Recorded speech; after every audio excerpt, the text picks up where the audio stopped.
அனைவருக்கும் அன்பான வணக்கங்கள். இது ஆதித்தமிழச்சி யூடியூப் சேனல். நான் உங்கள் ஆதித்தமிழச்சி. இன்று வெள்ளிக்கிழமை.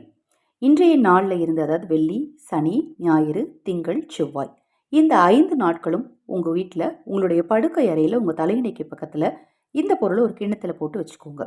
2/10/2024 புதன்கிழமை, புரட்டாசி மாத அமாவாசை.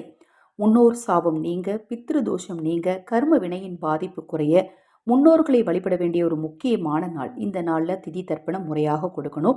இந்த நாளில் வாராயுதை வழிபாடு செய்கிறவங்க இந்த 5 நாட்கள் உங்கள் படுக்கை அறையில் வைத்து அந்த பொருளை கொண்டுட்டு போய் ஒன்று தானமாக கொடுக்கணும், இல்லை அப்படின்னா பசுவிற்கு நீங்கள் கொண்டு போய் கொடுத்துடணும். அதாவது ஆதரவற்றவர்களுக்கு தானமாக கொடுக்கணும், இல்லைன்னா பசுவிற்கு தானமாக கொடுத்துடணும்.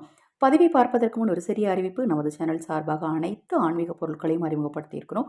பூஜை பொருட்கள் தேவைப்பட்டாலும், உங்கள் தனிப்பட்ட பிரச்சனைகளுக்கு பிரத்யேகமாக பரிகாரங்கள் அல்லது ஆலோசனைகள் கேட்க விரும்பினாலும் 9344692042 இந்த வாட்ஸ்அப் எண்ணுக்கு தொடர்பு கொள்ளுங்க. தெளிவான விளக்கம் கொடுக்குறேன்.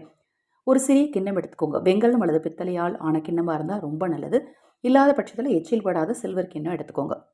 அதில் நிறக்க பச்சரிசி போட்டு அதுக்கு மேலே வெல்லம், ஒரு துண்டு வெல்லத்தை வைங்க. அச்சு வெல்லம் இருந்தால் ரொம்ப நல்லதுங்க. அச்சு வெல்லத்தை வாங்கி படுக்கை அறையில் சுத்தமாக இருக்கக்கூடிய இடத்துல வச்சிடணும். காலையில் எழுந்ததும் அதை நீங்கள் பார்க்குற மாதிரி இருக்கணும். இன்று இரவே வச்சுருங்க. 5 நாட்கள் அதே இடத்துல இருக்கணும். புதன்கிழமை காலை, அமாவாசை காலை எழுந்ததும் அதை கொண்டு போய் நான் சொன்ன மாதிரி ஆதரவற்றவர்களுக்கு தானமாக கொடுத்துடணும், இல்லை அப்படின்னா பசுவிற்கு தானமாக கொடுத்துடணும்.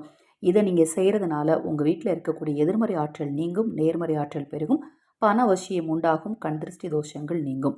இது போன்ற எண்ணற்ற ஆன்மீக தகவல்களை தெரிந்து கொள்ள நமது சேனலை சப்ஸ்கிரைப் பண்ணிக்கோங்க. இன்னும் எண்ணற்ற பதிவுகள் தொடர்ந்து வர இருக்கு. வாராகி தேவியின் அருளால் உங்களுக்கும் உங்கள் குடும்பத்தாருக்கும் நல்லதே நடக்கட்டும். இந்த பதிவில் ஏதாவது சந்தேகம் இருந்தாலும் வாட்ஸ்அப்பில் கேளுங்க.